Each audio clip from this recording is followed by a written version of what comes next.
Bem, irmãos, hoje a nossa aula é de Geografia Bíblica, Seminário Vida Cristã, curso básico, no capítulo 7 do seu material.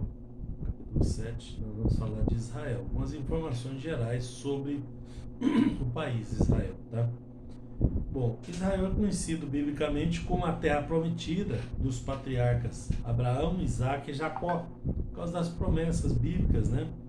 Então, recebeu ao longo dos anos várias designações, até chegar ao soberano, livre, moderno e próspero país que é o Estado de Israel, que é conhecido internacionalmente como esse nome. E ele foi fundado em 14 de maio de 1948, né, desde o ano 70 da era cristã, quando os romanos os expulsaram da terra prometida, e eles ficaram vagando pelo mundo, de nação em nação, né, por toda parte, até que em 1948 voltou, né, no movimento chamado sionismo, né, volta a Sião, tá? Se estabeleceu ali como nação, debaixo de muitas dificuldades, né? E com a ajuda de Deus, né, pela soberania divina, um esforço de homens persistentes, né, idealizadores do movimento, como Theodor Herzl, né, que é um judeu austro-húngaro, né, austríaco-húngaro, tá, pai do sionismo moderno, né, que é uma das pessoas consideradas mais influentes aí, que possibilitou essa volta a Sião. O termo sionismo é derivado do hebraico, né, Sion, que significa, que é Zion, né, chamado lá, que é Sião, é um dos montes onde está a cidade de Jerusalém, é o local do palácio de Davi, né?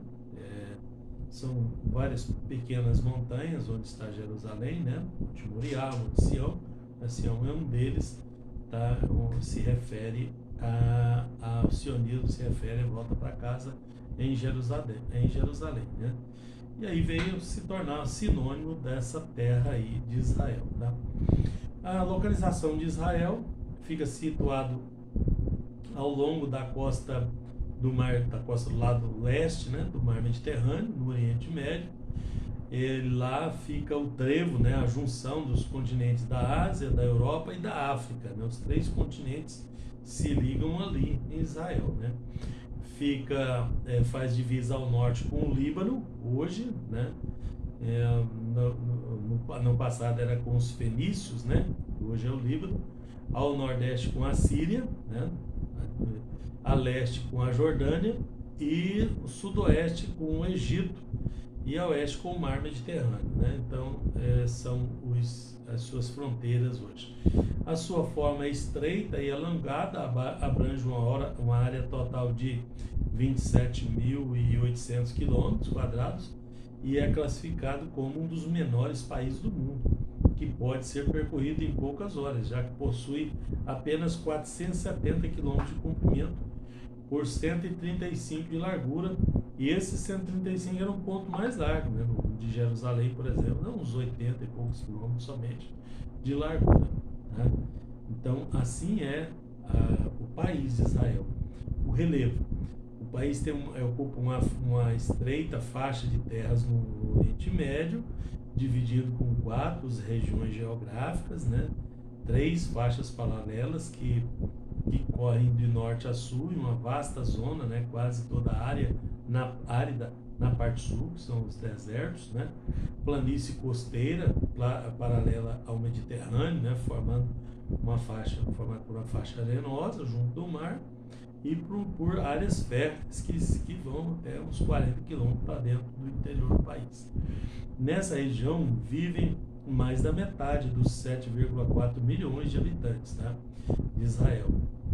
E se encontram as cidades costeiras de Haifa, por exemplo, Netânia e Betânia, né, além de Tel Aviv, que é a capital financeira e uma importante cidade, um polo industrial do país, né, sendo a maior e mais populosa cidade da região metropolitana do distrito de Gudeshan. Há várias cadeias de montanhas em Israel, né, como os da Galileia, no norte, né, se estende de leste a norte do mar da Galileia, tá? Bem como o Planalto de Golã, a parte mais alta, bem no norte, na divisa com o Líbano, tá? Que na largura do, né, do país, com altitudes que variam de 500 a 1.200 metros acima do nível do mar. Mas a Nordeste tem uma montanha mais alta, que é o Monte Hermon, com 3.000 metros mais ou menos de altura. Tá? Temos o Vale de Jezreel, né, entre as montanhas da Galileia e da Samaria, né, e a região agrícola mais rica, né, de Israel, cultivada pelas comunidades cooperativas, conhecidas como kibbutz. Tá? O deserto do Negev fica ao sul, tá? Habitado por apenas 8% da população, fica incrustado na região setentrional do país, é caracterizado por pequenas colinas, né, planícies baixas de arenito na região costeira, com cadeias de montanhas na área central, que é onde divide com o Egito. Né? Parte daquele deserto onde Israel andou fica ali, depois daquelas montanhas ali por 40 anos, né? Na Bíblia. O Vale do Jordão, que é uma longa depressão, né? Que é bem depressão mesmo, que começa lá no sopé do Monte Hermon e vem descendo até chegar no Mar Morto com 400 metros de profundidade abaixo do nível do Mediterrâneo. 400 metros abaixo. Então o Rio Jordão vai descendo, tá, mais do que o nível do continente até o Mar Morto. Tá? E esse Rio Jordão, né, se estende por todo Israel, passando pela Jordânia, que é do lado leste, a Jordânia toda, né, Cisjordânia do outro lado, né, chegando até as montanhas de Golã, lá ao norte, né, na Síria, tá, à esquerda do Monte Hermon. Tá?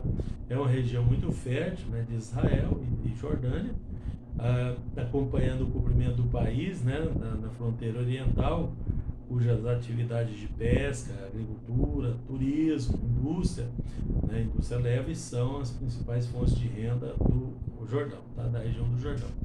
O Aravá, que é conhecido como a savana de Israel, inicia no sul do Mar Morto, né, porque vem o Rio Jordão, tem o Mar Morto e continua com o Aravá, tá? Que vai até o Golfo de Eilat, no Mar Vermelho, né? Possui uma grande área de cultivo de frutas, verduras para exportação, apesar das condições climáticas ali serem desfavoráveis, né? Então tem uma tecnologia tremenda ali, né? Ali passa pela terra de Edom, onde antigamente morava os Edumeu e Idumeus, né?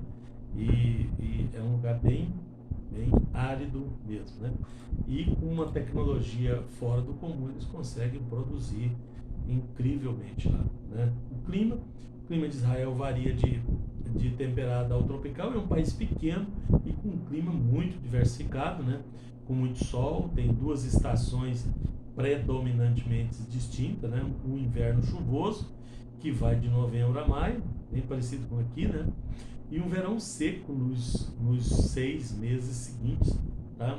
Diferente porque eu estou comparando com o Brasil só o período chuvoso, mas o verão lá é seco, né? E são 6 meses, tá? Então é 6 meses de chuva e 6 meses de seca.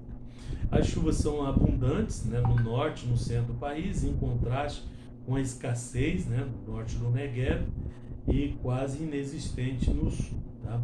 As condições regionais são bastante variadas, verões úmidos e invernos amenos na região costeira. Tá? Os recursos hídricos, a água é escassa. Israel adotou padrões de captação, de irrigação numa faixa do território onde o índice de chuva, índice pluviométrico, é baixíssimo, né?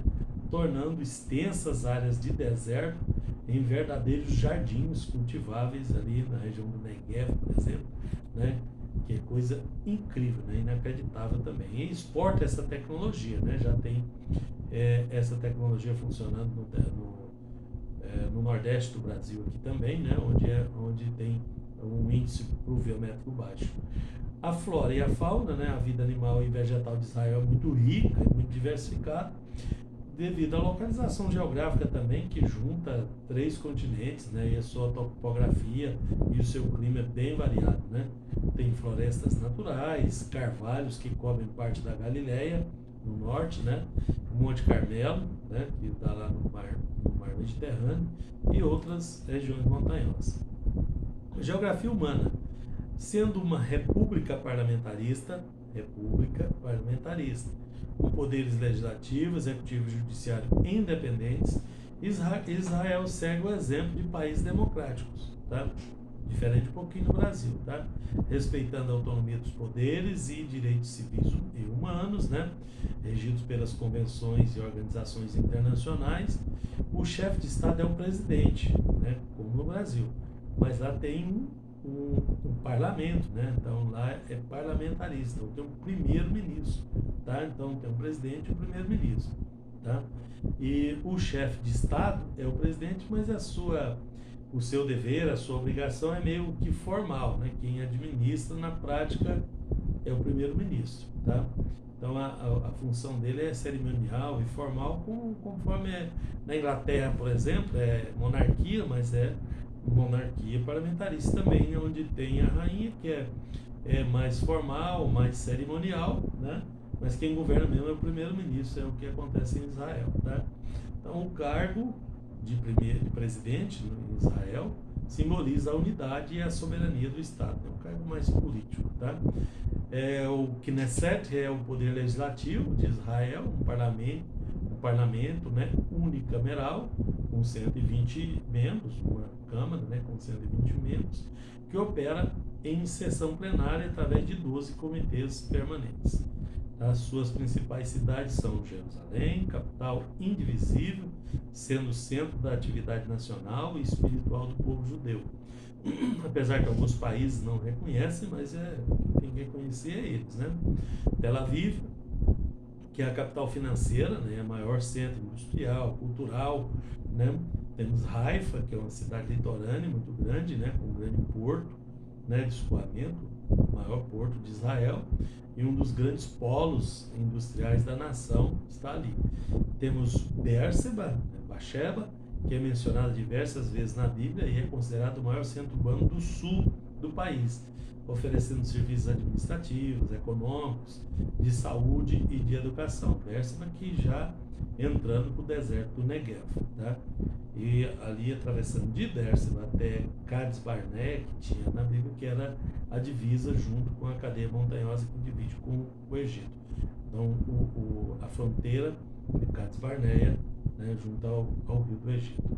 Bom, a indústria de Israel concentra-se em produtos manufaturados, indústria mesmo de alto valor agregado, né, com tecnologia de ponta, né, em todas as áreas, tá? Equipamento eletrônico, área médica, área agrícola, né, telecomunicações, hardware, software, computadores, energia solar, processamento de alimentos, material bélico, que não está aí na lista, né? Química e muitos outros, né? A indústria de Israel é uma indústria de inteligência superior, né? Uma indústria diferenciada que traz um grande valor agregado econômico para Israel, mesmo sendo um pequeno país, tem um PIB altíssimo e tem reservas cambiais altíssimas, é um país de ponta, tá? Os sucessos da agricultura, né, israelense são resultado de uma longa luta contra as condições adversas, né? Por ser desse jeito lá, teve que se pensar e se adaptar, então eles conseguiram maximizar o uso da quantidade de água e da terra arável no máximo possível. Hoje a agricultura representa 2% do PIB, 2,4% do PIB, né? E 2% das exportações. Isso porque a tecnologia é que é a ponta do PIB de Israel, tá? Mas tem uma coisa importante, Israel produz 93% das suas necessidades de alimento. Isso equilibra a balança comercial, porque não tem necessidade muito grande, só 7% de importação de alimentos, tá? Mas isso é complementada pela importação de grãos, oleaginosa, carne, café, cacau, açúcar coisas que, né, que são compensados por uma gama de produtos agrícolas que são exportados, né, e há um equilíbrio aí comercial. Tá? O comércio exterior, falar em comércio, né, é conduzido com um país dos 6 continentes, tá? Algo em torno de 38% das importações e 32% das exportações é feito com a Europa, né, com incentivo de um acordo de livre comércio feito com a União Europeia, tá? Um acordo também similar eles assinaram com os Estados Unidos em 1985, cujo comércio com Israel é responsável por 12% das importações e 35% das exportações de Israel. Tá? Depois vem a cultura, né, em milhares de anos de história, a reunião de judeus de mais de 70 países, né, a diversidade cultural ali é muito grande, é uma sociedade de comunidades multiétnicas vivendo lado a lado. Eu explico porque quando eles foram dispersos no ano 70 da era cristã e passaram lá, né, quase 2000 anos longe da terra deles, eles se espalharam pelo mundo, né, e lá eles adquiriram a etnia cultural daqueles povos de onde eles moravam. Quando voltaram para lá, era todo mundo de Israel, mas todo mundo viveu em diversos países, e isso deu uma multicultura, né, vivendo lado a lado, e é coisa incrível isso também. Nota-se que o interminável fluxo de comunicações internacionais via satélite, via cabo, né? Hoje tem cabo marítimo que liga os principais continentes, né? De fibra ótica, tá? Contribuindo para o desenvolvimento da cultura, né? Que reflete os elementos mundiais, né? Enquanto luta por uma identidade própria que tenha lá os seus problemas internos, né, as suas lutas com vizinhos, etc., né, para resolver os problemas, mas convivem numa certa paz, né? É bem bélico a situação, mas convivem numa certa paz, porque até, por exemplo, a energia elétrica desses povos que vivem lá depende de Israel, né? Então, eles são muito dependentes de Israel, apesar de ter suas diferenças. Israel lutar com eles muitas vezes, mas ainda os sustenta ali, né? Então tem umas coisas ali que são diferentes, né? E por último, a língua, né? Os idiomas oficiais do país são o hebraico e o árabe, né? Porque tem muitos árabes ali no meio, né? Mas nas ruas do país muitos idiomas podem ser ouvidos por conta dessa multietnia que mora lá em Israel, né? Mas oficialmente o idioma oficial é o hebraico, novamente, né? Desde que eles voltaram para, né, o sionismo, eles adaptaram isso, mas não conseguem segurar muito porque tem gente de todo lado, então gente com fala de todos os idiomas lá em Israel. Então esse é o Estado de Israel moderno, é onde vive um povo de Deus, o povo da promessa, das promessas bíblicas lá desde Abraão, Isaac e Jacó. Deus abençoe você.